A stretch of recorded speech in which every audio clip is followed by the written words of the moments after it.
ठीक है, हम यहाँ पे बात कर रहे थे अपने पास एसएसएल और डोमेन की। ठीक है, अब यहाँ पे मैंने आपसे कहा कि डोमेन क्या होता है। आपके पास डोमेन के लिए आपको दो वेबसाइट्स में बता रहा हूँ कि एक तो नेमचीप है और एक गोडैडी का। डोमेन बेसिकली होता क्या है, आप जनरली कभी सर्च करते हैं जैसे google.com सर्च करते हैं। अब जो google.com है ये पर्टिकुलरली एक डोमेन है, मतलब एक नाम है जिसके ऊपर कोई पर्टिकुलर वेबसाइट चल रही है, सर्च इंजन वगैरह चल रहा है। ठीक है, आपको अगर डोमेन वगैरह खरीदने हैं तो आपके पास ये डोमेन का ऑप्शन आता है नेम चीप के ऊपर। यहाँ पे आप सर्च कर सकते हैं, जैसे मैं अगर यहाँ पे शाहजेब डैश स्टोर सर्च करता हूँ। ठीक है,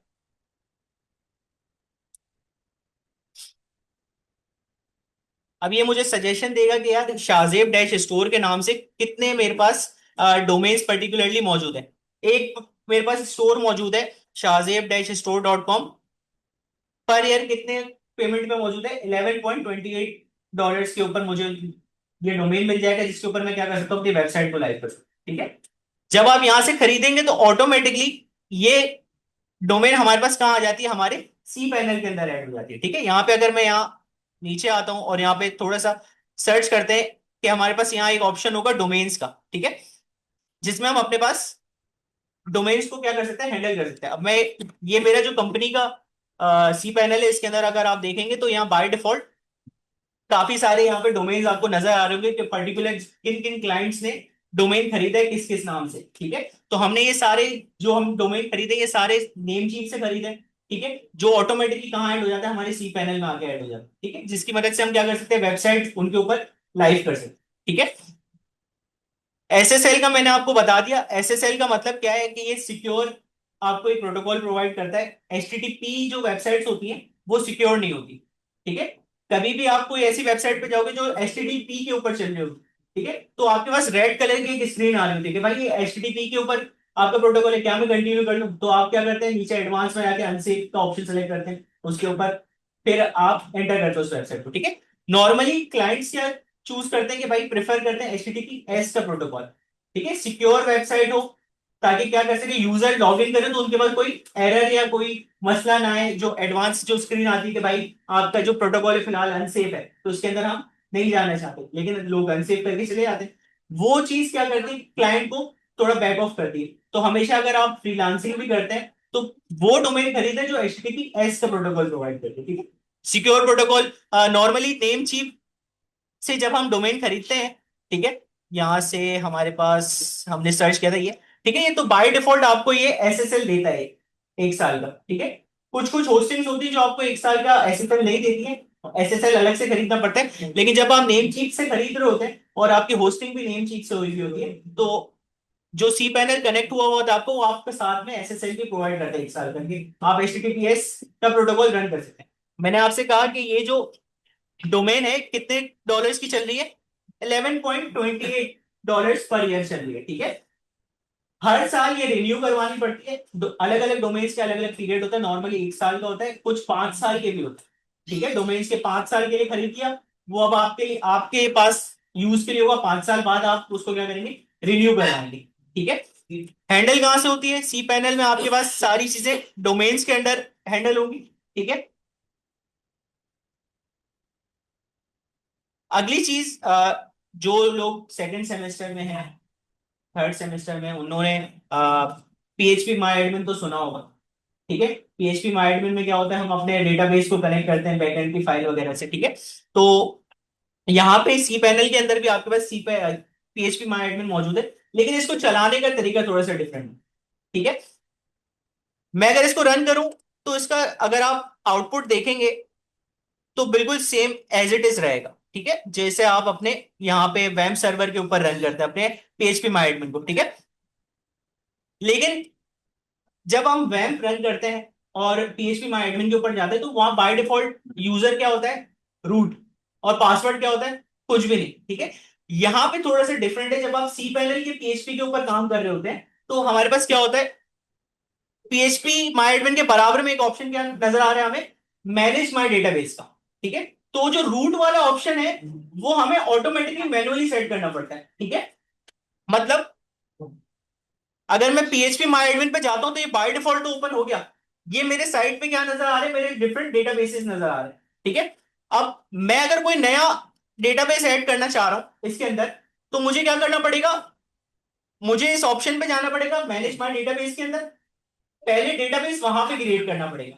अगर मैं यहाँ पे सर्च करूं, यहाँ पे मेरे नाम से तो कोई भी डेटाबेस नहीं है, ठीक है। मैं कहां से डेटाबेस क्रिएट करूंगा, मैनेज माय डेटाबेस, कुछ इस तरीके का ऑप्शन ओपन हो जाएगा हमारे पास, ठीक है। यहाँ पे जियो, ये चीज नजर आ रही है, हर सी पैनल की अलग होती है, ठीक है, ये उसकी स्पेशल आइडेंटिटी होती है, ठीक है। ये मेरे सी पैनल की आइडेंटिटी है, हर सी पैनल का अपना आइडेंटिटी होती है, जरूरी नहीं है कि जो मेरे पास यहाँ पे लिखा हुआ है वही आपके पास आ रहा हो, ठीक है। हर किसी की आइडेंटिटी डिफरेंट टाइप की होती है, ठीक है। मैं यहाँ से एक नया डेटाबेस क्रिएट करता हूँ भाई, एक क्रिएट बन कर दो आप डेटाबेस शाहजेब के नाम से, ठीक है। डेटाबेस क्रिएट हो गया। मैं अगर अपने सी पैनल पे आऊंगा, पीएचपी माई एडमिन पे, यहाँ रिफ्रेश करता है तो ये मेरे पास एक मुझे डेटाबेस जनरेट करके दे देगा, किस नाम से, शाहजेब के नाम से, ठीक है। अब इसको हैंडल करने के लिए हमारे पास डेटाबेस का एक यूजर होना भी लाजमी है। ये यूजर कौन सा है, आप जब वेब पे रन करते हैं तो क्या होता है, रूट होता है यूजर, ठीक है, रूट डालते हैं और फिर पासवर्ड एम्प्टी रखते हैं। यहां पे वो चीज नहीं होती, रूट नहीं होता, हर डेटाबेस का अपना एक यूजर होता है, ठीक है। तो इस डेटाबेस का मैं यूजर भी किसको रख लेता हूं भाई, शाहजेब को रख लेता हूं, ठीक है। इसका हम पासवर्ड सेट कर लेते हैं @420,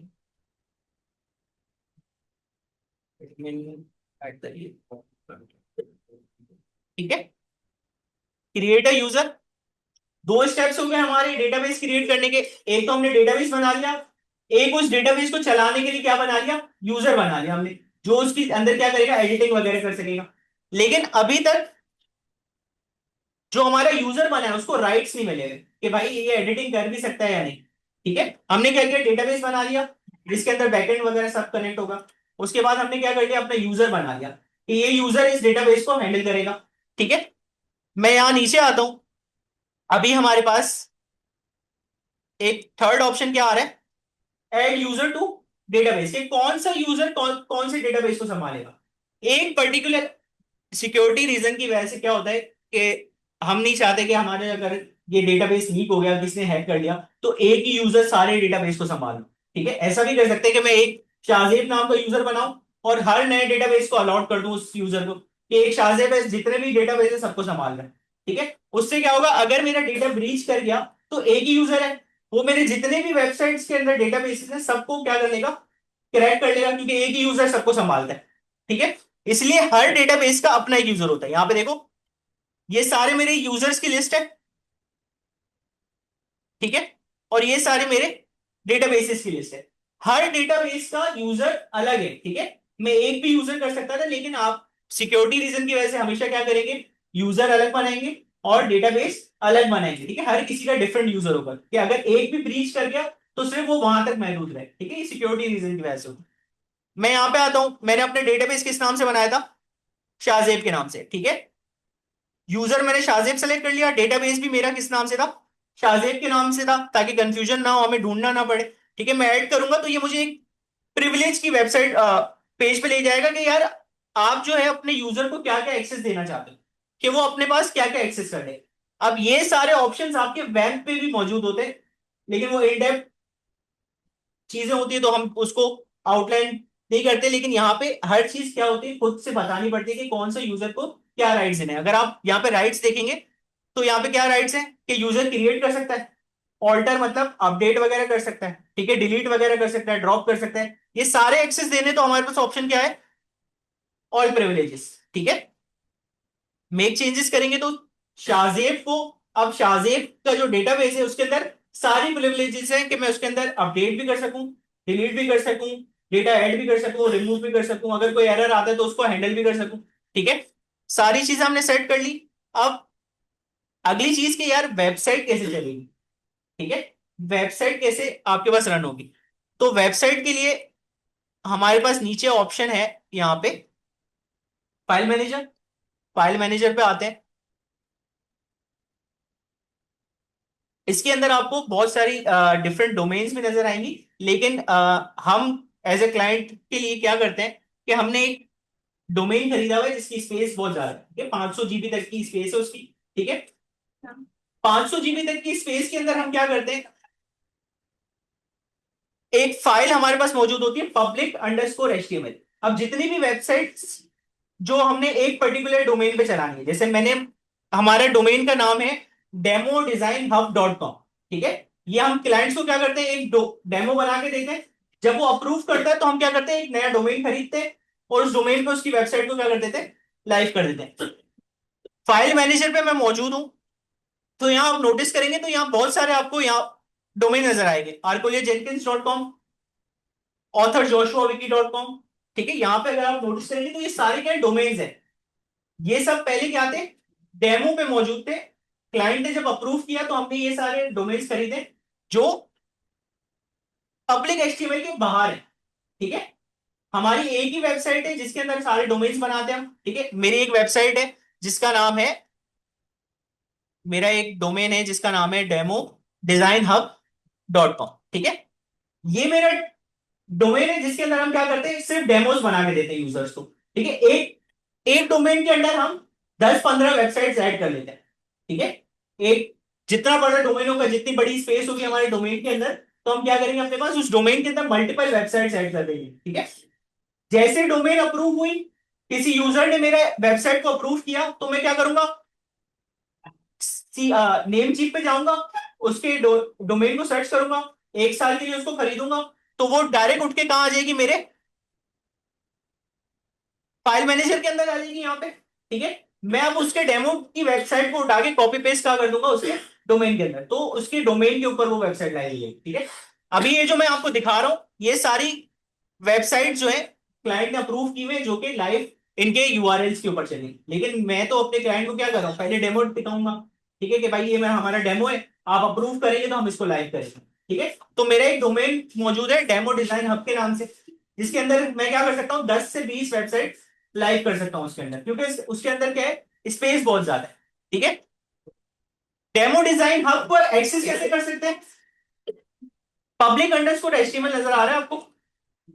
मैं अगर इसके अंदर जाता हूं, तो ये जितने भी आपको वेबसाइट नजर आ रही है, ये सब डेमो पे मौजूद है, ठीक है। ये सब किसके अंडर मौजूद है, डेमो डिजाइन हब स्लैश करके मैं जिसका भी नाम लिखूंगा वो रन होना स्टार्ट हो जाएगी, ठीक है। मैं यहाँ पे अपनी एक वेबसाइट बनाना चाहता हूं, तो मैं वर्डप्रेस मैंने यहाँ पे ऐड किया हुआ है बाय डिफॉल्ट, ठीक है। आप इसको अपलोड भी कर सकते हैं, यहाँ पे अपलोड का ऑप्शन है। वर्डप्रेस डाउनलोड कर ले, कहां से डाउनलोड करेंगे, यहाँ पे आते हैं हम wordpress.org, ऊपर ऑप्शन आता है आपके पास गेट वर्डप्रेस का, यहां से आप डाउनलोड कर सकते हैं, ठीक है। तो आपको कुछ इसी तरीके की जिप फाइल मिल जाएगी, ठीक है। आप डाउनलोड कर लें, यहाँ पे ऑप्शन होता है अपलोड का, अपलोड पे जाएं, सेलेक्ट फाइल करें, जहां पे भी आपका वर्डप्रेस का जिप फाइल मौजूद हो आप उसको सेलेक्ट करेंगे, ओपन करेंगे तो डायरेक्टली उठ के कहाँ आ जाएगी, आपके इस पब्लिक एचटीएमएल में आ जाएगी, ठीक है। मेन फाइल कौन सी है, public_html, ठीक है। एक डोमेन के अंदर 15 से 20 वेबसाइट आप लाइव कर सकते हैं, एक वेबसाइट भी लाइव कर सकते हैं, ठीक है। अक्सर बच्चों को कंफ्यूज होते हैं, सर एक हमारी जैसे google.com है, इसके अंदर क्या एक ही वेबसाइट चल रही है google.com, जरूरी नहीं है, आप एक वेबसाइट भी चला सकते हैं। अब मैंने आपको दिखाया कि ये जो वेबसाइट आपको नजर आ रही है डेमो डिजाइन हब के अंदर मौजूद है, उसके अंदर मल्टीपल 1 2 3 4 5 6 7 8 9 10 11 12 प्रोजेक्ट्स उसके अंदर मौजूद है, ठीक है। एक ही लिंक के अंदर मैं चाहता तो एक वेबसाइट भी इसके अंदर लाइव कर सकता था, ठीक है। मैं इसको एक्सट्रैक्ट करता हूं, तो ये मुझे एक फाइल बना के दे देगा जिसका नाम क्या होगा, बाय डिफॉल्ट वर्डप्रेस होगा, उसका मैं नाम चेंज कर लूंगा। ये हो गया हमारे पास, रीलोड करते हैं, तो हमारे पास क्या एक फाइल आ गई, वर्डप्रेस की फाइल आ गई, ठीक है। मैं इसका नाम चेंज कर लेता हूं, मैं इसका नाम रख लेता हूं अपने पास शाहजेब, ठीक है। नाम हमारा चेंज हो गया शाहजेब। अब मेरी डोमेन का नाम क्या है, मेरी डोमेन का नाम है डेमो डिजाइन्स हब, ठीक है। अब मैं अगर एक्सेस करना चाहता हूं इस शाहजेब नाम के फोल्डर को, तो मैं स्लैश करके सिर्फ क्या लिखूंगा, शाहजेब, तो ये डायरेक्टली मुझे कहां ले जाएगा, मैंने जो एक्सट्रैक्ट की अपनी फाइल वर्डप्रेस की, उसके इंस्टॉलेशन के डैशबोर्ड पे ले जाएगा मुझे, कि भाई आप इस वाले डोमेन पे जा रहे हैं, यहाँ पे वर्डप्रेस की खाली फाइल मौजूद है, इसको मैं एक्सेस कर लेता हूँ। वो एक्सेस करके मुझे दिखा रहे हैं कि भाई वर्डप्रेस जो है मेरे पास उठकर आ गया, क्योंकि मैंने एक्सपेक्ट किया था, अभी उसका नाम भी चेंज किया था, शाहजेब नाम रखा था। अब ये किस यूआरएल पे चल रहा है मेरा? डोमेन तो एक ही मौजूद है, डेमो डिजाइन हब, एक डोमेन है, लेकिन उसके अंदर कितने प्रोजेक्ट मौजूद थे? 12 थे। अभी मैंने एक और एक्सटेंड किया तो कितने प्रोजेक्ट हो गए? 13। तो एक वेबसाइट के अंदर आप 13 प्रोजेक्ट्स भी लाइव कर सकते हैं। ठीक है, जरूरी नहीं है कि एक प्रोजेक्ट के अंदर आप एक ही वेबसाइट लाइव करें। ठीक है, इसका सेटअप कर लेते हैं। सेटअप करना बिल्कुल आसान है। हमें लैंग्वेज इंग्लिश सेलेक्ट करनी है। ठीक है, अगला जो हमारे पास सेटअप आ रहा है, ये डेटाबेस का सेटअप आ रहा है। ठीक है, जो हमने अभी अपने पास सेट किया था। क्या मांग रहा है हमसे? डेटाबेस का नाम मांग रहा है। तो मैं यहां पे आता हूं मैनेज डेटाबेस के ऊपर। मेरे डेटाबेस का नाम था,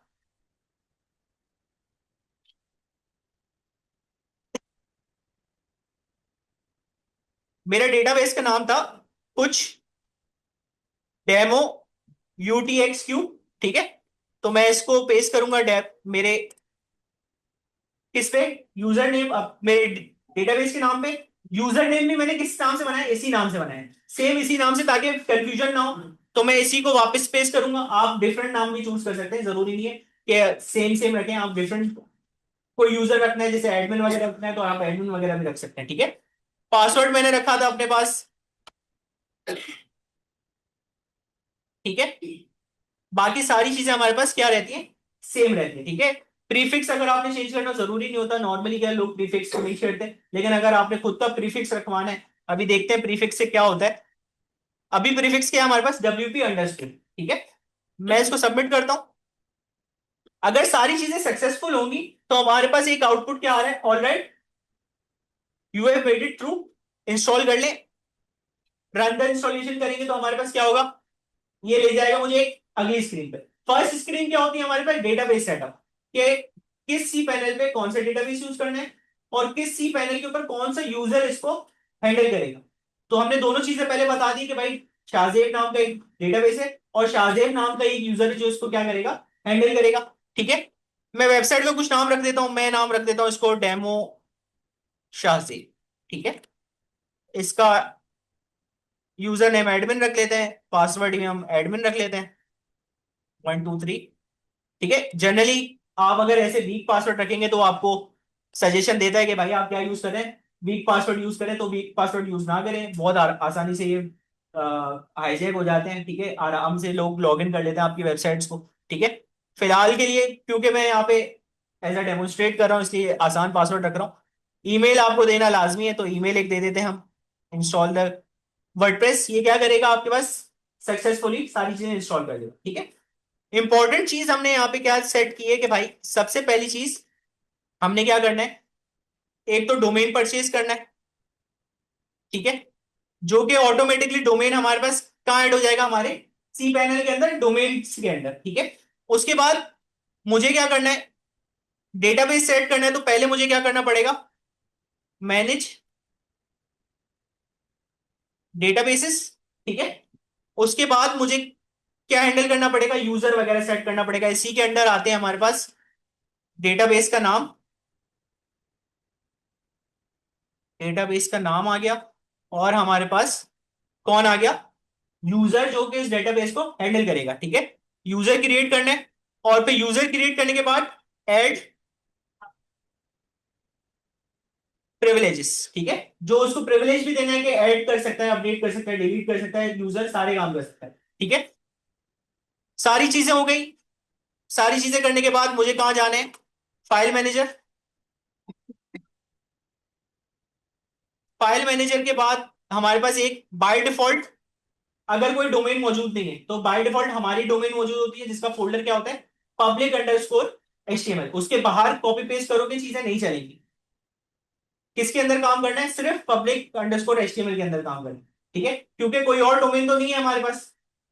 सिर्फ अगर हमारी डोमेन है तो एक ही फोल्डर आपको नजर आएगा जिसका नाम है public_html। ठीक है, इसके अंदर हमारे पास मौजूद है public_html। ठीक है, ये हमारे पास सारे स्टेप्स रेडी कर लिए हमने। मैं लॉगिन करता हूं अपने वर्डप्रेस को, admin1 2 3।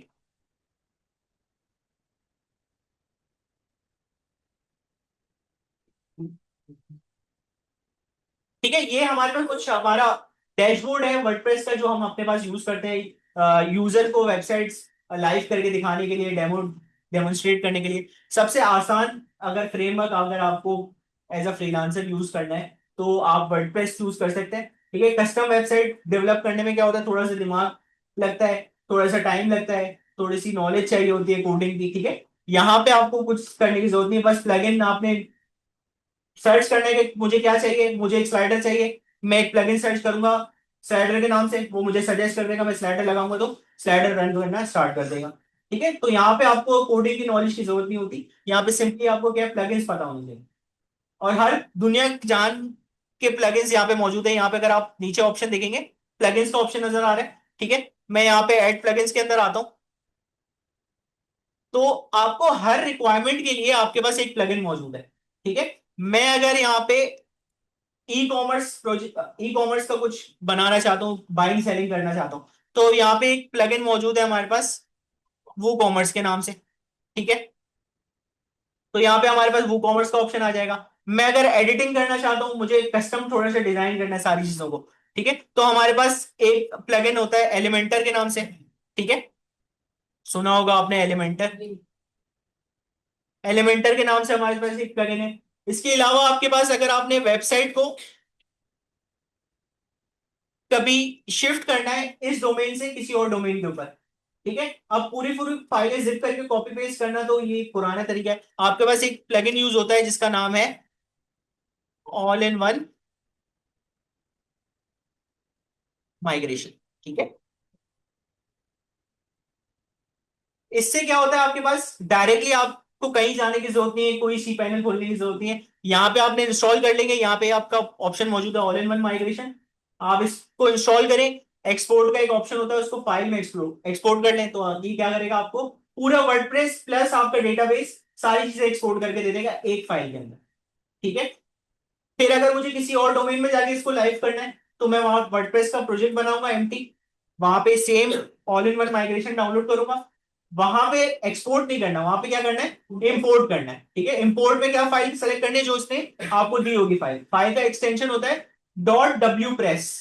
ठीक है, जैसे जावास्क्रिप्ट का एक्सटेंशन क्या होता है, डॉट जेएस, एचटीएमएल का क्या होता है, डॉट एचटीएमएल, सीएसएस का क्या होता है, डॉट सीएसएस। ठीक है, इसी तरीके से जो ये आपको एक्सपोर्ट करके देगा, आपकी फाइल का नाम क्या होगा, डॉट वर्डप्रेस नाम की आपका एक्सटेंशन होगा जिसको आप इंपोर्ट करेंगे।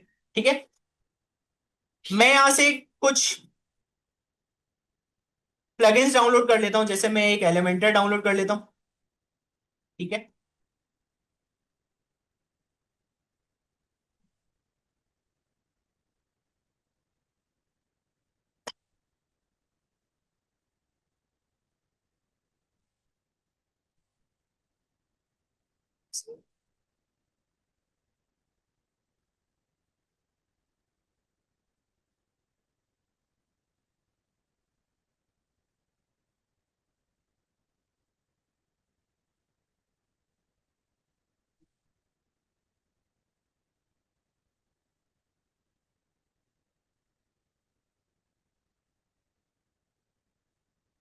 ठीक है, एलिमेंटर आ गया हमारे पास। मैं इसका ट्रायल वगैरह जो वर्जन है इसको मैं स्किप कर रहा हूँ। ठीक है, मुझे इसके ट्रायल वर्जन की जरूरत नहीं है। ये हमसे बेसिकली कह रहा है कि आप प्रो का थोड़ा सा ट्रायल ले लें, फिर थोड़े टाइम बाद आपसे खरीद लीजिएगा प्रो, अगर आपको अच्छा लग रहा हो तो। ठीक है, मैं अपेरेंस पे आता हूँ। अपेरेंस में हमारे पास क्या होती है, बेसिकली थीम्स होती है कि मैं कौन सी थीम्स फॉलो करना चाहता हूँ। ठीक है, मैं यहाँ से थीम्स को सेलेक्ट करता हूँ। अब बाय डिफॉल्ट आपके पास तीन थीम्स मौजूद होती हैं आपके डेटाबेस के आपके वर्डप्रेस के फोल्डर के अंदर। ठीक है, अब मैं अगर चाहता हूँ कि यार ये तीन थीम्स नहीं आनी चाहिए, अक्सर क्या होता है कि आपको थोड़ा सा वर्डप्रेस को क्लीन भी करना पड़ता है। ठीक है, बाय डिफॉल्ट वर्डप्रेस के अंदर कुछ चीजें मौजूद होती है, जैसे यहाँ पे आपको तीन थीम नजर आ रही है, एक पोस्ट होता है इसके अंदर, दो डिफरेंट प्लगइन्स भी मौजूद होते हैं, एक का नाम होता है आपका हेलो नाम से होता है। ठीक है, मैं अगर प्लगइन्स पे जाऊं, इंस्टॉल प्लगइन्स पे जाऊं, ठीक है, एक तो आपका एंटी स्पैम वाला प्लगइन बाय डिफॉल्ट मौजूद होता है, और एक आपके पास मौजूद होता है हेलो डॉली के नाम से आपके पास एक प्लगइन मौजूद होता है। अब ये प्लगइन्स हमारे काम के तो नहीं, ठीक है, और साथ साथ ये जो तीन थीम है ये भी हमारे काम की नहीं, ये बिल्कुल बेसिक थीम्स होगी। ठीक है, जब ये हमारे काम की नहीं, तो ये बाय डिफॉल्ट क्या कर रही है, जगह घेर रही है हमारे एप्लीकेशन के अंदर। तो इसको डिलीट कैसे करेंगे? आप यहां से भी डिलीट कर सकते हैं, लेकिन बेस्ट ऑप्शन क्या है, आप फाइल मैनेजर में जहां आपका प्रोजेक्ट है, मेरा प्रोजेक्ट का नाम क्या है, शाहजेब के नाम से मैंने प्रोजेक्ट बनाया है, यहां पे आएंगे। यहां पे आपके पास एक फोल्डर होता है WP कंटेंट के नाम से, ठीक है। इस पूरे स्ट्रक्चर में कुछ भी काम का नहीं है, सिवाय इसके। आपकी पूरी वेबसाइट किसके अंदर मौजूद होती है, WP कंटेंट के अंदर मौजूद होती है, ठीक है। ये सब उड़ा भी दूं मैं, तब भी आपकी वेबसाइट सेफ रहेगी, किसके अंदर, WP कंटेंट के अंदर, ठीक है। तो कभी भी नेक्स्ट स्टेप में आपको थोड़ा सा इसका मेंटेनेंस का बताऊंगा। तो यहां से हम कुछ फाइल डिलीट करेंगे तो हमारे कोड के अंदर क्या आ जाएगा, एरर आ जाएगा, वेबसाइट बंद हो जाएगी। बिना वेबसाइट की अपेयरेंस को छेड़े उसको वापस कैसे लेकर आना है वो भी देखेंगे हम थोड़ी देर में, ठीक है। लेकिन अपने दिमाग में बिठा ले, कभी भी आप सी पैनल आपको मिले जॉब के ऊपर, वर्डप्रेस पे काम कर रहा हूं, तो ये WP कंटेंट का फोल्डर कभी डिलीट नहीं करना। इसमें से सब डिलीट हो जाए, WP कंटेंट रहना चाहिए, क्योंकि पूरी वेबसाइट किसके अंदर मौजूद है आपके पास, इस WP कंटेंट के अंदर मौजूद है, ठीक है। मैं WP कंटेंट के अंदर आता हूं, मैंने आपसे कहा कि यार यहाँ पे कुछ प्लगइन्स की मुझे जरूरत नहीं है, तो मैं प्लगइन्स के अंदर आता हूं। एक हमारे पास ये प्लगइन मौजूद है, ठीक है। कैसे पता चला, एंटी स्पैम वाला हमारे पास ये प्लगइन मौजूद है। मैं यहाँ कर अपने पास, इसको पकड़ के स्किप द ट्रैश डिलीट करेंगे तो ये क्या करेगा, यहां से भी हमारे प्लगइन से इसको रिमूव कर देगा, ठीक है। बाय डिफॉल्ट रिमूव हो गया। वहां से रिमूव करने से अच्छा है आप क्या करें, डायरेक्टली फाइल मैनेजर से रिमूव करें, ताकि क्या हो आपके पास, जो ट्रैश में चीजें सेव हो जाती है, रिसाइकल बिन में भी अगर चीजें सेव होती है तो सी पैनल के ऊपर जोर पड़ता है, ठीक है। सी पैनल की स्पीड क्या हो जाएगी, स्लो हो जाएगी, अगर ट्रैश बहुत ज्यादा हो गया तो, ठीक है। अगला हमारे पास है dolly.php। इसकी भी हमें जरूरत नहीं है, तो हम इसको क्या करेंगे, अपने पास डिलीट कर देंगे, ठीक है। रिफ्रेश करते हैं तो यहाँ पे हमारे पास हेलो डॉली भी क्या हो गया, रिमूव हो गया। ये जो प्लगइन आपको नजर आ रहा है, लाइट स्पीड कैशे, ये मैंने तो नहीं किया, ये बाय डिफॉल्ट आपको मिलता भी नहीं है, ठीक है। ये जो प्लगइन आपको नजर आ रहा है लाइट स्पीड कैशे, इसका कैशिंग का काम है, ठीक है। कि मतलब एक दफा वेबसाइट लोड हो गई, अब नेक्स्ट टाइम जब आप लोड करोगे तो वो उतनी स्लो लोड नहीं होगी जितनी फर्स्ट टाइम होती थी, ठीक है। इसलिए कैशे वाला काम आप, ये वाला प्लगइन आपको काम आता है। लेकिन ये वाला जो प्लगइन है, ये डोमेन के साथ आता है, होस्टिंग के साथ आता है, ठीक है। हमने जो सी अपने पास नेम चीप का होस्टिंग खरीदा हुआ है, उसने अपने साथ ही हमें क्या दिया, ये प्लगइन दिया है कि भाई आप ये वाला प्लगइन यूज करें कैशिंग के लिए, ताकि आपकी वेबसाइट क्या हो, फास्ट लोड होती रहे, ठीक है। एलिमेंटर आ गया। एक थीम भी हम इंस्टॉल कर लेते हैं, अपने पास थीम पे आते हैं। यहां से बेसिकली बहुत सारी थीम्स आपके पास मौजूद होती है। हम जो बेसिकली यूज करते हैं, जैसे हमें चाहिए होता है कि एक एम्प्टी थीम हो, लेकिन उसके अंदर कंपोनेंट्स बेसिकली मौजूद हो जो हम यूज करना चाहते हैं। तो आपके पास एक तो ये हेलो एलिमेंटर नाम की थीम होती है, जो आप यूज कर सकते हैं। एक आपके पास एस्ट्रा नाम की थीम होती है, ठीक है। तो मैं बेसिकली अपने पॉइंट ऑफ व्यू से बता रहा हूँ कि जो मैं अपने ऑफिस में यूज करता हूँ, तो हम इन दो थीम्स के अलावा और कोई थीम्स पे काम नहीं करते, क्योंकि इनके अंदर क्या होता है, पहले से सारे कंपोनेंट्स बने हुए होते हैं, तो हमें आसानी हो जाती है हेडर फुटर बनाने में। बीच का कंटेंट एलिमेंटर बना के दे देता है, क्योंकि सपोर्ट मौजूद होती है, ठीक है। तो मैं यहाँ पे एस्ट्रा इंस्टॉल कर लेता हूँ, इसको एक्टिव कर लेते हैं, ठीक है। अगर मैं अपनी वेबसाइट की स्क्रीन के ऊपर जाता हूँ, ठीक है, तो कुछ इस तरीके का हमारे सैंपल पेज हमें नजर आ रहा है, ठीक है। मैं इसको थोड़ा सा बेहतर करने की कोशिश करता हूँ कि भाई हमारे पास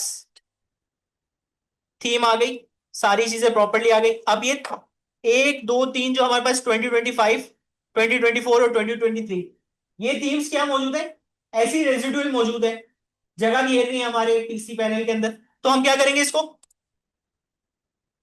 फाइल मैनेजर में जाएंगे, WP कंटेंट का फोल्डर हमारे पास मौजूद है, यहाँ पे क्या मौजूद होता है हमारे पास, थीम्स। यहां से एक दो तीन, ये तीन फाइल हमारे काम की नहीं है, इसको हम क्या करेंगे, डिलीट कर देंगे, ठीक है। मैं यहां से रिफ्रेश करता हूं, चेक करूंगा कि सारी चीजें प्रॉपर्ली डिलीट हो गई, प्रॉपर्ली डिलीट, ठीक है। मैनेज करना, स्पेस मैनेज करना भी एज अ डेवलपर आपका ही काम होता है, ठीक है। सिर्फ वेबसाइट को अच्छा दिखाना सिर्फ आपका काम नहीं है, आपके सी पैनल को हैंडल करना, सी पैनल की स्पेस को मेंटेन करना, सी पैनल की सिक्योरिटी को मेंटेन करना, ये सब एज अ डेवलपर आपको आना चाहिए। ठीक है। तो मैंने आपसे पहले ही कहा था कि ये जो सेमिनार है ये बेसिकली कोडिंग नहीं सिखा रहा मैं आपको यहाँ पे मैं आपको रियल वर्ल्ड में सिखा रहा हूँ कि क्या चीज आपको आनी चाहिए एज ए डेवलपर, जो लोग मांगते हैं। आप बाय डिफॉल्ट फर्स्ट टाइम जब मैं भी अपनी जॉब पे गया था, तो फर्स्ट टाइम मुझे उन्होंने सी पैनल दे दिया, बोला यार ये वेबसाइट को लाइव करना है। अब मैंने तो जिंदगी में कभी सी पैनल नहीं देखा था अपने। ठीक है। तो आपके साथ भी ऐसा ना हो, इसलिए मैंने ये सेमिनार आपके लिए रखवाया है। ठीक है। यहाँ तक बात समझ आ गई, सी पैनल की सारी चीजें हैंडल समझ आ गई कि लॉगिन कहां से होगा। फाइल मैनेजर के अंदर क्या होता है, पब्लिक अंडरस्कोर एचटीएमएल, जहां पे सारी चीजें हमारे पास मौजूद होती है। इसके एक डोमेन के अंदर हम क्या कर सकते हैं, 20-20 प्रोजेक्ट भी लाइव कर सकते हैं। एक प्रोजेक्ट लाइव करने की जरूरत नहीं है, 20-20 प्रोजेक्ट भी आप लाइव कर सकते हैं। ठीक है। थीम आ गई हमारे पास। इसके अंदर हेडर फुटर बनाने, तो आप हेडर फुटर दो तरीके से बना सकते हैं। एक एलिमेंटर के पास भी मौजूद होता है आपके पास, और दूसरा आपके थीम के अंदर भी मौजूद होता है। हम कस्टमाइज पे जाएंगे तो यहाँ पे डिफरेंट हमारे पास ऑप्शन आ जाएंगे कि भाई हेडर किस तरीके से सेट करना है, फुटर किस तरीके से सेट करना है। ठीक है। थोड़ा सा हेडर फुटर सेट कर लेते हैं अपने पास, एक लोगो डाल लेते हैं, थोड़े से लिंक डाल लेते हैं। यहाँ से हम एक फ्लैट आइकन ले लेते हैं।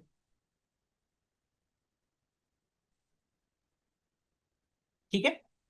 अब बाय डिफॉल्ट यहाँ पे देखेंगे साइट पे, तो आपको कुछ ऑप्शंस नजर आ रहे हैं। Global, header, post type, general, footer. हमें किस में काम है, हेडर फुटर के अंदर काम है। तो मैं हेडर फुटर का ऑप्शन ओपन करता हूँ, तो कुछ भी जनरली आप देखेंगे तो नजर नहीं आ रहा कि यार कहाँ पे ओपन हुआ है। यहाँ पे नीचे नोटिस करेंगे तो आपके पास क्या नजर आ रहा है, साइट टाइटल एंड लोगो। तीन लेयर्स में हर थीम अलग तरीके से काम करती है। ठीक है। एक्स्ट्रा क्या करता है, तीन लेयर्स पे काम करता है। एक लेयर ये है, एक लेयर ये है, और एक लेयर ये है। ठीक है। ये आपके हेडर की तीन लेयर्स हैं। ठीक है। मैं इसको सेट करना चाहता हूं हेडर फुटर टॉप पे। ठीक है। तो मैं अपने हेडर फुटर को टॉप पे ले जाऊंगा, तो क्या करेगा ये, मेरे एक्स्ट्रा के लोगों को एक स्टेप ऊपर मूव कर देगा। ठीक है। ऊपर मूव हो गया। ठीक है। ठीक है। आपका लोगो क्या हो गया, एक स्टेप ऊपर मूव हो गया। ठीक है। तो तीन लेयर्स है, आप तीनों तरीके से कहीं पे भी मूव करवा सकते हैं अपनी सारी चीजों को। ठीक है। प्राइम मेन्यू, हमारे पास मेन्यू तो फिलहाल है ही नहीं पेज के ऊपर, तो हम मेन्यू क्रिएट करेंगे जिसके ऊपर हम मेन्यू ऐड कर लेंगे। सोशल वगैरह अगर आपने सेट करने हैं, हम टॉप पे लगा सकते हैं अपने सोशल्स को। ठीक है। और मेन्यू बार हम सेंटर कर सकते हैं। तो इस तरीके से आप थोड़ी सी कस्टमाइजेशन भी अपने पास पेजेस के ऊपर कर सकते हैं। ठीक है। सिंपल, ये बेसिक कस्टमाइजेशन है। एलिमेंटर से थोड़ी एडवांस कस्टमाइजेशन भी होती है। इसके अंदर आप क्या कर सकते हैं, अपने पास मोबाइल का नैव नैव बार डिफरेंट बना सकते हैं, डेस्कटॉप का नैव बार डिफरेंट बना सकते हैं। कस्टम सीएसएस वगैरह इंप्लीमेंट करनी है, कस्टम एचटीएमएल इंप्लीमेंट करनी है, वो भी कर सकते हैं। ठीक है। लेकिन हम उसमें नहीं जाएंगे, कोडिंग वगैरह हमें फिलहाल नहीं करनी है, हम बिल्कुल बेसिक बेसिक लेके चल रहे हैं। वेबसाइट रेडी हो गई हमारी, हमने अपने पास एचटीएमएल बना लिया, अपना हेडर क्रिएट कर लिया। हेडर क्रिएट करने के बाद मैं अपना एक पेज भी रेडी कर लेता हूं, मेरा जो होम पेज होगा। ठीक है। मैं डैशबोर्ड पे आता हूं। यहाँ पे एक ऑप्शन क्या मौजूद है, हमने एलिमेंटर डाला था, मैं एलिमेंटर का एक पेज बना लेता हूँ।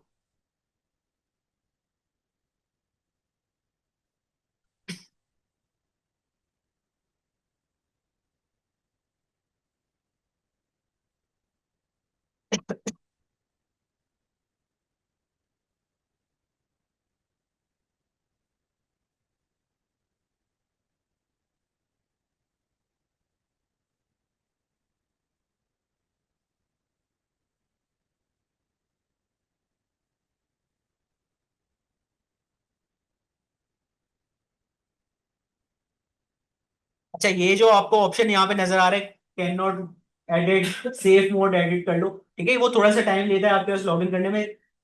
सेफ मोड पे भी जाओगे तो कोई मसला नहीं है, लेकिन वो थोड़ा सा आप उसको टाइम दें लोड करने के लिए, क्योंकि उसके अंदर बहुत सारे कंपोनेंट्स होते हैं। ठीक है। जो टाइम लेते हैं आपके पास लोड करने के लिए।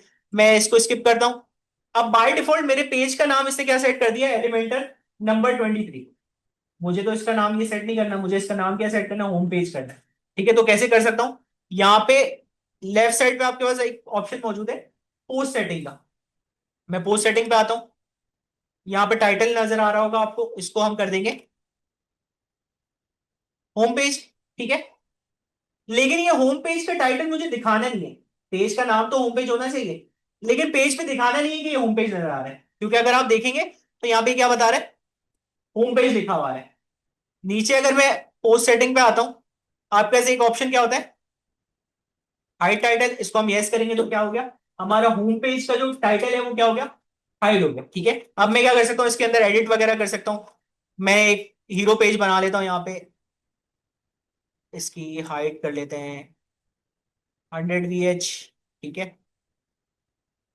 फुल विड्थ कर लेते हैं, इसको मार्जिन पैडिंग हम 0 दे देते हैं। ठीक है, और इसको हम कुछ बैकग्राउंड दे देते हैं अपने पास। मैं बैकग्राउंड देना चाहता हूँ, यूआरएल से सेट करना चाहता हूँ।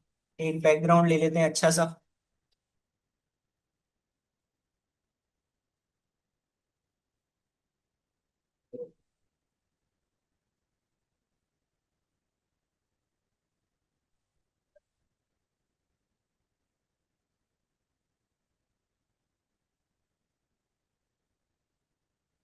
आप इमेज भी लगा सकते हैं, यहाँ पे ऑप्शन क्या मौजूद है, इंसर्ट मीडिया का ऑप्शन मौजूद है, उसके नीचे एक ऑप्शन क्या मौजूद है आपके पास, यूआरएल का। आप डायरेक्ट यूआरएल से भी कनेक्ट कर सकते हैं फाइल को।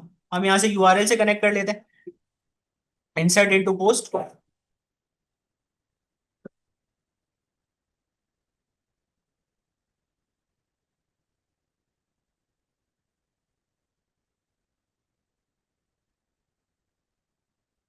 वो सेटिंग हो हमारे पास, कॉपी इमेज एड्रेस, यहाँ आते हैं, पेस्ट करते हैं। ठीक है, इमेज आ गई हमारे पास, इंसर्ट करते हैं। ठीक है, अभी इमेज कैसे आ रही है बाय डिफॉल्ट, बहुत ज्यादा रैंडम टाइप का आ रही है। अब अगर आपने सीएसएस की भी है, ठीक है, उसके कॉन्सेप्ट्स आपके थोड़े से क्लियर है, तो आप अगर बैकग्राउंड किसी डिव पे लगाते हो तो क्या करते हो, बैकग्राउंड रिपीट, नो रिपीट। ठीक है, तो यहाँ पे आपके पास ऑप्शन क्या आ रहा है, रिपीट का ऑप्शन है, इसको करेंगे नो रिपीट।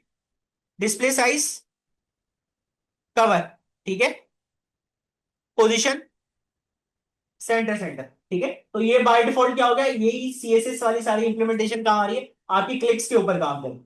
ठीक है, ये हमारा बैकग्राउंड हो गया, इसके ऊपर मैं कुछ टेक्स्ट ऐड कर लेता हूं। अब मुझे अगर इसको सेंटर में करना है स्क्रीन के ऊपर, तो मेरा क्या मौजूद है, एक डिव मौजूद है। इसको एचटीएमएल की नजर से देखोगे तो आपके लिए बहुत आसान हो जाएगा वर्डप्रेस। ठीक है, हमारे पास एक डिव मौजूद है जिसके अंदर हमने क्या डाल दी, एक H1 डाल दिया या H2 डाल दिया। ठीक है, मैं अपने आउटर डिव को सेलेक्ट करता हूं। चीजों को सेंटर करने के लिए हम क्या करते हैं, फ्लैग्स यूज करते हैं, display flags, justify content centre, align item centre. यहां पे आपके पास जस्टिफाई कंटेंट मौजूद है, सेंटर, अलाइन आइटम। ठीक है, सारी चीजें सेंटर हो गई। मुझे अपने टेक्स्ट का कलर चेंज करना है, मैं स्टाइल्स पे आऊंगा और यहां से आके अपने पास टेक्स्ट का कलर हम चेंज कर लेते हैं। ठीक है, बाय डिफॉल्ट यहाँ पे आपको कलर मिल जाएंगे। अब इसको मुझे बोल्ड वगैरह करना है, तो ये सारी चीजें किसके अंदर होती हैं, टाइपोग्राफ। ठीक है, मुझे अगर इसको बोल्ड करना है, तो यहाँ पे सेमी बोल्ड हुआ हुआ है, इसको हम बोल्ड कर लेंगे। ठीक है, अगर इसकी फॉन्ट साइज बढ़ानी है तो फॉन्ट साइज भी बढ़ा सकते हैं। ठीक है, फॉन्ट फैमिली चेंज करना है तो यहाँ पे हम फॉन्ट फैमिली भी, गूगल से डायरेक्टली कनेक्ट होता है आपका वर्डप्रेस एलिमेंटर जो है, वो डायरेक्ट गूगल से कनेक्ट होता है। तो आप उसके गूगल के कोई भी फॉन्ट यहाँ पे लिखेंगे वो सब उठ के आ जाएंगे। ठीक है, मैं यहाँ से मॉन्स्टार्ट यूज करना चाहता हूँ। ठीक है, क्या हो गया, टेक्स्ट चेंज हो गया, सारी चीजें ऐड हो गई ये हमारे पास। मुझे इसका कंटेंट चेंज करना है तो मैं करूंगा ये माय फर्स्ट वेबसाइट। ठीक है, अब जनरली लोग जब वर्डप्रेस पे काम करते हैं तो इसी तरीके की कुछ वेबसाइट बनाते हैं। ठीक है, मैं यहाँ पे आपको कस्टमाइजेशन नहीं सिखा रहा, मैं आपको बस बता रहा हूँ कि जब आप वेबसाइट रेडी कर लें, ठीक है, तो अगर इसमें कोई एरर आ जाए, अभी हम कुछ फाइल डिलीट करेंगे तो हमारे पास एरर आ जाएगा। ठीक है, ये मेरा पेज रेडी हो गया। पेज रेडी करने के बाद अगर मैं इसको चलाऊंगा तो बाय डिफॉल्ट मेरा पेज लोड नहीं करेगा जो मैंने बनाया है। क्यों, क्योंकि मेरे वर्डप्रेस के अंदर एक सेटिंग होती है। मैं यहां से वापस से जाता हूं अपने डैशबोर्ड के ऊपर। ठीक है, बाय डिफॉल्ट इसकी सेटिंग जो है ना, इसके पोस्ट पे हुई होती है। अब हमारे पास तो कोई पेज है नहीं, हमने एक पेज बना लिया, अब उसको बताना पड़ेगा कि कौन सा पेज लाइव होगा, तो कौन सा पेज सबसे पहले दिखना चाहिए। तो यहाँ सेटिंग्स में रीडिंग नाम का एक ऑप्शन मौजूद होता है, यहाँ पे हम स्टैटिक पेज सेलेक्ट करेंगे। स्टैटिक पेज के अंदर हमने क्या बनाया हुआ है, होम पेज बनाया हुआ है, इसको सेलेक्ट करेंगे और इसको सेव चेंज करेंगे। ठीक है, वरना बाय डिफॉल्ट कौन सा ऑप्शन सेलेक्ट किया हुआ होता है आपके पास, योर लेटेस्ट पोस्ट, जो पोस्ट हुई भी होती है वो फर्स्ट पेज दिखा रहा होता है, हमें वो नहीं चाहिए, हमें अपना पेज फर्स्ट पेज चाहिए। तो हम क्या करेंगे, स्टैटिक पेज, होम पेज के ऊपर हम क्या करेंगे, जो भी पेज हमने सेलेक्ट बनाया हुआ है उसका नाम यहाँ पे आ जाएगा, हम उसको सेलेक्ट करेंगे और करेंगे सिंपली सेव चेंजेस। ठीक है, अब अगर मैं अपना पेज लोड करता हूं, यहां से मैं आता हूं और विजिट वेबसाइट पे आता हूं। ठीक है, ये मेरा एक होम पेज रेडी हो गया। मेरा बैकग्राउंड हमने अपने पास माय फर्स्ट वेबसाइट का एक H1 भी लगाया था, कुछ हमारे पास नेव टैब्स भी आ गए। ठीक है, ये हमारा फुटर वगैरह भी आ गया, वेबसाइट रेडी हो गई। ये मुझे अपने क्लाइंट को डिलीवर करनी है। ठीक है, अब क्लाइंट को डिलीवर करने से पहले एक छोटा सा मसला ये हो गया कि या तो मेरे प्लगइन के अंदर कोई, ठीक है, या तो मेरे सी पैनल के अंदर कोई मैंने ऐसा प्लगइन डाउनलोड किया था। जैसे जनरली हम यहाँ पे प्लगइन इंस्टॉल करते हैं तो एक इंपॉर्टेंट चीज ये भी है, साथ साथ बताता चलो, कि आप जब प्लगइन इंस्टॉल करें तो उसकी रेटिंग जरूर चेक करें। ठीक है, यहाँ पे रेटिंग कहाँ से चेक करते हैं, कितने यूजर्स से उसको यूज किया उसको लाजमी चेक करना है। अगर 150 200 लोग यूज कर रहे हैं एक प्लगइन को, या 15 से 20 लोग यूज कर रहे हैं प्लगइन को, तो प्लगइन बिल्कुल नया है, उस पर ट्रस्ट करना सही नहीं है। ठीक है, अब कभी आप ऐसे प्लगइन यूज करते हैं तो क्या होता है, अक्सर वो प्लगइन आपकी वेबसाइट को ब्रेक कर देते हैं। ठीक है, जैसे मेरी वेबसाइट है, मैंने उसमें डाल दिया, मेरा काम तो हो गया 15 मिनट के लिए, 20 मिनट के लिए, अब मैं क्लाइंट को डिलीवर करने जा रहा हूँ, मेरी वेबसाइट ब्रेक कर देगा वो। ठीक है, तो क्या होगा, अब ब्रेक हुए हुई चीज को मैं कैसे सही करूं। ठीक है, यहां पे अगर आप देखेंगे तो यहाँ पे कितने एक्टिव इंस्टॉलेशन है, 6 मिलियन। एलिमेंटर जो हमने इंस्टॉल किया था उसके भी मेरे ख्याल से 2 से 4 मिलियन आपके एक्टिव यूजर होंगे एलिमेंटर के। ठीक है, एक्स्ट्रा के भी आपके जो थीम्स है, थीम हो या प्लगइन हो, दोनों के एक्टिव यूजर चेक करना लाजमी है। लाखों में अगर यूजर है तो वो सही है। ठीक है, 50,000 अब है तब भी वो सही है, क्योंकि 50,000 लोग उसको यूज कर रहे हैं। 50,000 लोगों को अगर नुकसान पहुंचाएगा तो कंपनी जहां से वो बनकर आ रहा है उसको भी नुकसान हो सकता है। ठीक है, जो नए नए लोग आते हैं मार्केट के अंदर, नए नए प्लगइन्स बनाते हैं, उनका अगर आप प्लगइन यूज करेंगे तो आपको तो नहीं पता, वो अभी बिल्कुल ब्रांड न्यू है, उनके प्लगइन के अंदर वल्नरेबिलिटी भी होती है कि उन्होंने कोई ऐसी स्क्रिप्ट डाली हो कि आपके जो फॉर्म है वो फॉर्म सबमिट आपके पास नहीं हो रहा हो, वो फॉर्म सबमिशन कहाँ जा रही हो, उनके पास जा रही हो। ठीक है, तो ऐसी चीजें भी होती है। तो प्लगइन यूज जब कर रहे हो सिक्योरिटी पर्पज के लिए, लाजमी चेक कर लेना है कि एक्टिव यूजर कितने हैं। अगर बिल्कुल ब्रांड न्यू है, 100 150 लोग उसको यूज करें तो उसको यूज करने की जरूरत नहीं है। ठीक है, वो प्लगइन को आपको इस्तेमाल नहीं करना है। ठीक है, अब मेरी ये वेबसाइट थी, ये मुझे अपने क्लाइंट को क्या करनी है, डिलीवर करनी है। ठीक है, मैं यहां से कुछ चीजें ब्रेक कर देता हूं। ठीक है, मैं यहां से अपने पास कॉन्फ़िग की फाइल उड़ा देता हूं। ठीक है,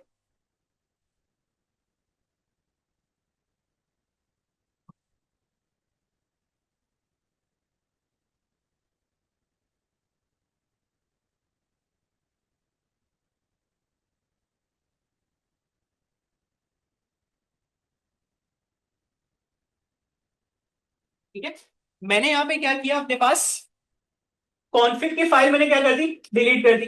ठीक है, अब कॉन्फ़िग की फाइल क्या होती है आपके पास, जहां पे फर्स्ट टाइम जब हमने सेटअप किया था अपने वर्डप्रेस को, जहां पे मैंने बताया था कि भाई मेरे डेटाबेस का नाम ये है, मेरे यूजर का नाम ये है, मेरे डेटाबेस का पासवर्ड ये है। ठीक है, मैंने वो उड़ा दी। अक्सर प्लगइन्स ये वाले काम करते हैं कि वो क्या करते हैं, आपके पास आपकी कॉन्फ़िग की फाइल को उड़ा देते हैं। ठीक है, अब अगर मैं अपने वेब पेज पे जाता हूं और इसको रिफ्रेश करता हूं,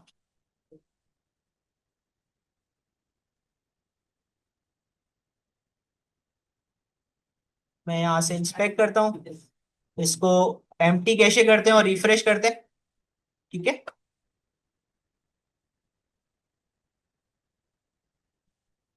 अब बाय डिफॉल्ट ये जो मेरी वेबसाइट है ये लोड हो रही है मेरे कैशे से। इस कौन काम कर रहा है, मेरा लाइट स्पीड कैशे जो मेरे होस्टिंग ने मुझे दिया था, वो क्या कर रहा है, उसने मेरे सिस्टम के अंदर ये वेबसाइट सेव कर दी। ठीक है, अभी देखने के लिए तो इसके अंदर सारी चीजें आ रही हैं, ठीक है, लेकिन इसके अंदर ये सारी चीजें मौजूद नहीं है बाय डिफॉल्ट। ठीक है, मैं इसको चेक ओपन करने की कोशिश करता हूँ एक नए ब्राउजर के ऊपर। यहाँ आते हैं, प्राइवेट के ऊपर आते हैं,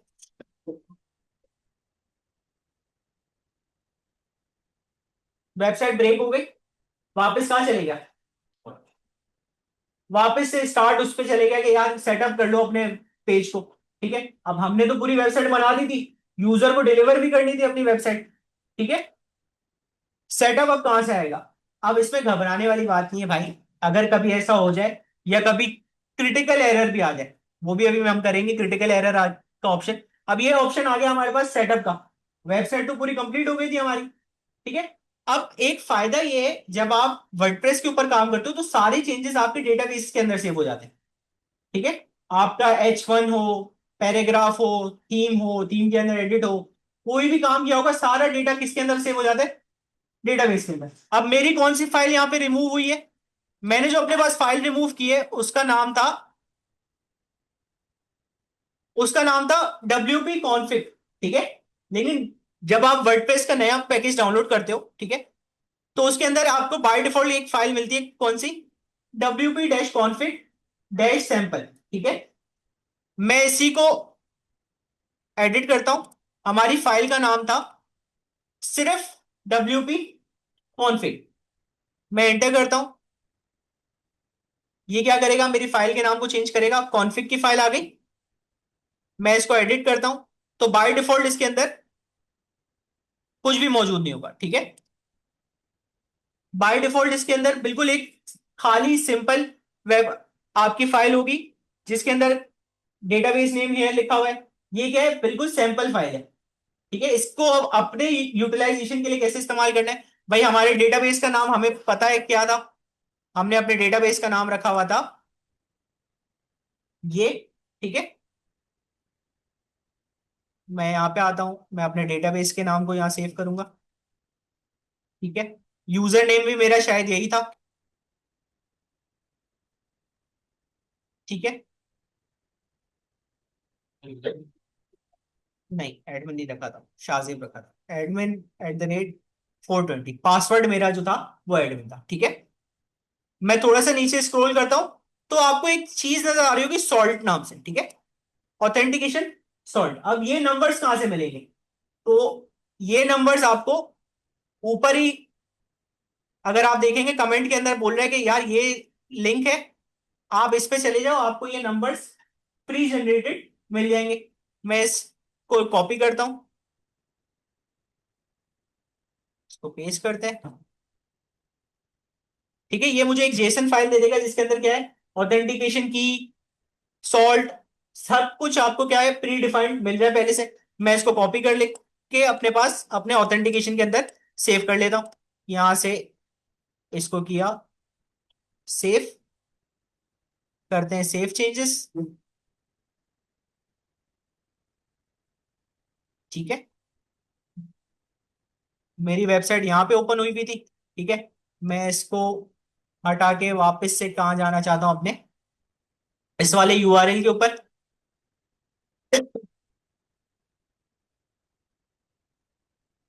ठीक है, अगर मैंने सारी सेटअप सही किया हुआ होगा, सब कुछ प्रॉपरली इसको दिया हुआ होगा, तो बाय डिफॉल्ट आगे मेरी वेबसाइट वापस। ठीक है, तो ये होती है आपके पास जनरली मेंटेनेंस आपके वर्डप्रेस की, आपके सी पैनल की। अगर चीजें उड़ जाएं तो भाई घबराना नहीं है, सारी चीजें वापस आ सकती हैं। इंपॉर्टेंट क्या है? वर्डप्रेस की फाइल के अंदर WP कंटेंट का फोल्डर कभी नहीं उड़ना चाहिए, क्योंकि सारी वेबसाइट उसके अंदर मौजूद है। बाकी इसकी सारी फाइलें उड़ जाएं, उससे फर्क नहीं पड़ता। ठीक है, अगर मैं यहां से सारी फाइलें उड़ा दूं, ठीक है, अक्सर क्या होता है हमारे पास? अक्सर एक मसला ये आता है कि क्रिटिकल एरर का ऑप्शन आता है। क्रिटिकल एरर कब आता है? जब कोई प्लगइन ऐसा होता है जिसने छेड़खानी कर दी होती है हमारी फाइल्स के साथ। ठीक है, तो मैं यहां से अगर सारी फाइल भी उड़ा दूं, ठीक है, मैं यहां से सेलेक्ट ऑल करता हूं, कंटेंट को सिर्फ छोड़ दूंगा। ठीक है, एरर आ गया, कोई मसला नहीं, क्रिटिकल वेबसाइट एरर आ गया आपके पास, तब भी कोई इशू नहीं है, घबराने वाली बात नहीं है। आप सिर्फ कंटेंट को छोड़ के सब उड़ा दें। ठीक है, मैंने सब कुछ उड़ा दिया कंटेंट को छोड़ के। मैं वापस से क्या करूंगा? जो मेरा वर्डप्रेस मैंने अपने पास सेव किया हुआ था, इसको एक दफा एक्सट्रैक्ट कर लूंगा। ठीक है, इसकी सारी फाइल को मैं कॉपी करके कहां पेस्ट करूंगा? मेरे उस फोल्डर के अंदर जहां पे मेरा फुल प्रोजेक्ट पड़ा हुआ है। ठीक है, तो सारी फ्रेश फाइल आ जाएंगी। ठीक है, मैं यहां पे आता हूं, मैं वर्डप्रेस पे आता हूं। ठीक है, मुझे इसके कंटेंट को नहीं चाहिए, लाजमी दिमाग में रखना, फ्रेश प्रोजेक्ट के कंटेंट को भी पेस्ट करोगे तो वेबसाइट गायब हो जाएगी। वो वेबसाइट क्या है, पूरी बनी हुई है ना, सब कुछ उसके अंदर मौजूद है। ठीक है। इसके कंटेंट को छोड़ के मैं बाकी सारी चीजें क्या करूंगा, अपने पास मूव करवा लूंगा किसके अंदर, मेरे प्रोजेक्ट का नाम है, ठीक है। मैं यहां पे आता हूं, मैं शाहजेब नाम के फोल्डर के अंदर आया, सारी वेबसाइट वापस आ गई। मुझे क्या सेट करना पड़ेगा यहाँ पे, कॉन्फ़िग फाइल को सेट करना पड़ेगा। ये कॉन्फ़िगरेशन कहां से आती है हमारे पास, हमारे डेटाबेस से कनेक्ट करवाती है हमारी फाइल को। तो मैं इसको करता हूं एडिट। ठीक है, यूजर नेम हमें पता है हमारे डेटाबेस का, ये हमारा डेटाबेस का user, same as it is यही नाम है हमारे यूजर का। ठीक है। और हमारे पास पासवर्ड हमने रखा हुआ था admin@420। ठीक है। और हमने ये, अगर मुझे नहीं पता मेरे सॉल्ट के नंबर्स क्या हैं, तो यहाँ पे आपको इसने लिंक दिया हुआ है, आप इस लिंक पे भी जाके इसको जनरेट करवा सकते हैं। ठीक है। मैंने पहले से कॉपी किया हुआ है तो मैं इसी को ओवरराइट कर लूंगा। मैं इसको करता हूँ सेव चेंजेस। ठीक है। मैं अपने यूआरएल पे आता हूँ, मैं इसको एक दफा रिफ्रेश करूंगा। ठीक है, हमारी वेबसाइट प्रॉपर्ली वर्क कर रही है। अब मैं सब उड़ा दूं, वो स्टेप मैंने पता नहीं क्यों स्किप कर दिया, दिमाग से निकल गया मेरे। चीजें समझ गए आप? ठीक है। अगर वेबसाइट यहाँ पे क्रिटिकल एरर भी दे देती है, तो क्रिटिकल एरर में क्या होता है, कंटेंट को छोड़ के सब उड़ा दें। ठीक है, नया फ्रेश वर्डप्रेस जो है, नया वर्जन वो आपके पास कॉपी कर ले, डब्ल्यूपी कंटेंट उसका छोड़ देना। ठीक है। अपनी मेन फाइल का कंटेंट नहीं उड़ाना है भाई, वो उड़ाओगे तो पूरी वेबसाइट गायब हो जाएगी। ठीक है। यहां तक चीजें समझ आ गई? यहां तक बात समझ आ गई? अब यहाँ पे अक्सर मसला क्या आता है, एक और सिक्योरिटी इशू ये होता है कि आप कोई ऐसा प्लगइन डाउनलोड कर लेते हो जो आपके प्रॉपर चलने वाले जो प्लगइन है, एलिमेंटर, एक्स्ट्रा, ऐसे प्लगइन्स को भी छेड़खानी कर लेते हैं। ठीक है, तो आपके पास क्रिटिकल एरर आ रहा होता है। तो आपने सिंपली कुछ भी नहीं करना, आपने क्या करना है, अगर कोई प्लगइन का एरर आ गया, ठीक है, तो मैं यहां से करूंगा अपने पास इस प्लगइन के फोल्डर को डैश ओल्ड, ठीक है, और एक नया फोल्डर बना दूंगा किस नाम से, प्लगइन्स के नाम से। अब जब आप अपनी वेबसाइट ओपन करेंगे, ठीक है, तो आपकी वेबसाइट ओपन हो जाएगी, क्रिटिकल एरर एरर से बाहर आ जाएगी। ठीक है, वापस से आप अपना एलिमेंटर इंस्टॉल कर लें, एक्स्ट्रा इंस्टॉल कर लें, जो भी थीम में अगर एरर आए तो थीम इंस्टॉल कर लें, वापस से आपकी वेबसाइट क्या हो जाएगी, लाइव हो जाएगी। ठीक है, तो ये एक बेसिक आपका पूरा हैंडलिंग का तरीका होता है कि कैसे आपने पूरे डेटाबेस को हैंडल करना है, कैसे अपने वर्डप्रेस की वेबसाइट अगर उड़ गई तो कैसे वापस लेकर आनी है। डब्ल्यूपी कंटेंट बहुत जरूरी फोल्डर है, उसके अलावा कुछ भी उड़ जाए सब वापस आ सकता है, डब्ल्यूपी कंटेंट उड़ गया तो वेबसाइट वापस नहीं आएगी। ठीक है, बात समझ आ गई भाई? कोई सवाल यहां तक, कोई परेशानी, कोई इशू, तो यहां से पूछ सकते हैं भाई। कोई सवाल है? डोमेन का बता था आपने स्टार्ट किया था डोमेन का। डोमेन बेसिकली हमें सी पैनल हमारे पास मौजूद होता है, हम यहां से सर्च करेंगे। अपने पास दो वेबसाइट्स हैं, गोडैडी नाम की एक वेबसाइट है, ठीक है, जहां से आप डोमेन बाय कर सकते हैं।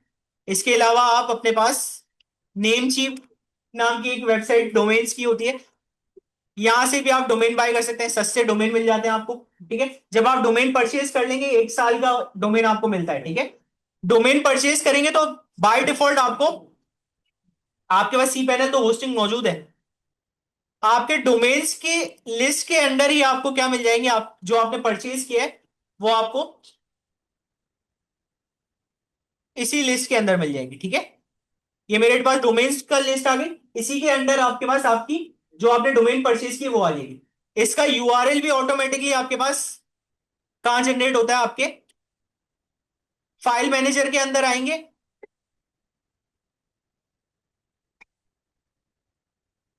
ठीक है, बाय डिफॉल्ट आपने कोई नया डोमेन परचेज कर लिया, फर्स्ट टाइम जब आप परचेज करेंगे तो आपको कुछ इस तरीके का डैशबोर्ड नजर आएगा। डायरेक्टली आपका क्या होगा, पब्लिक एचटीएमएल। अब आपने नया डोमेन परचेज कर लिया तो डोमेन के अंदर वो डोमेन आ जाएगा, उसकी फाइल कहां क्रिएट हो जाएगी, इस पब्लिक एचटीएमएल के बाहर क्रिएट होगी। जैसे यहाँ पे एक ये फाइल पड़ी हुई है, मैरीगिनरी.com, ठीक है, माइकल योर ऑथर। आप जब नया अपने पास डोमेन परचेस करेंगे, ऑटोमेटिकली यहाँ पे फाइल बन जाएगी। ठीक है, अब उसकी वेबसाइट कहाँ डालनी है आपने, इन फोल्डर्स के अंदर डालनी है। ठीक है, ताकि जो वर्डप्रेस चले, तो बाय डिफॉल्ट कौन सा वर्डप्रेस चले, इसकी डोमेन के अंडर वाला वर्डप्रेस चले, वरना बाय डिफॉल्ट कौन सा चलेगा, हमारी जो फर्स्ट डोमेन है उसका वर्डप्रेस रन हो रहा होगा। ठीक है। अच्छा, एक और मसला छोटा सा याद है, अच्छी बात है, दिमाग में आ गया मेरे। अब मैंने तो यहाँ पे डोमेन बना लिया था, ठीक है, ये मेरा डेमो मैंने बना लिया था शाहजेब के नाम से।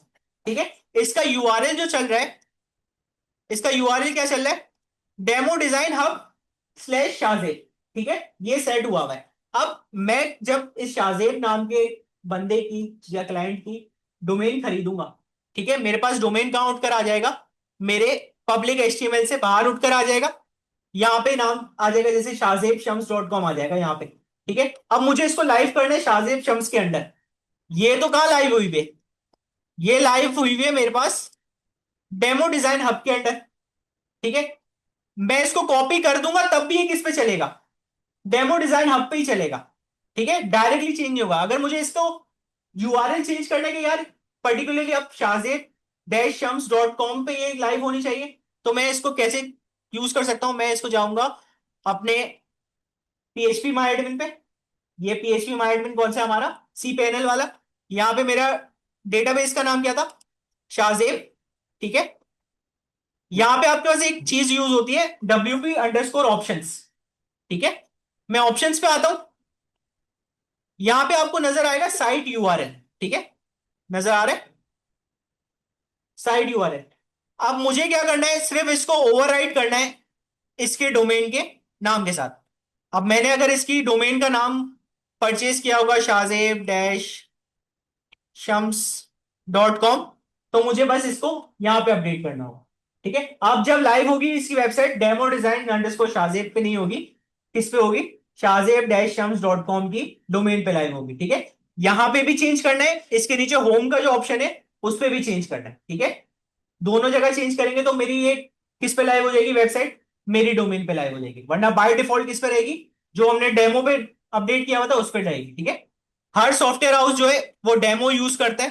ठीक है, आपको भी जो है डेमो ही मिलेगा बाय डिफॉल्ट, कि डेमो पे आप वेबसाइट लाइव करें, क्लाइंट अगर पसंद करता है तो ठीक है, जब पसंद कर लेगा फिर उसकी आप डोमेन परचेज करते हैं और इस तरीके से वेबसाइट को लाइव करते हैं। ठीक है, कोई मसला सेमिनार के अंदर, कोई इशू, कोई चीज समझ नहीं आई, कोई परेशानी, कोई सवाल, सारी चीजें क्लियर है, एक बारी में कैसे समझ गए,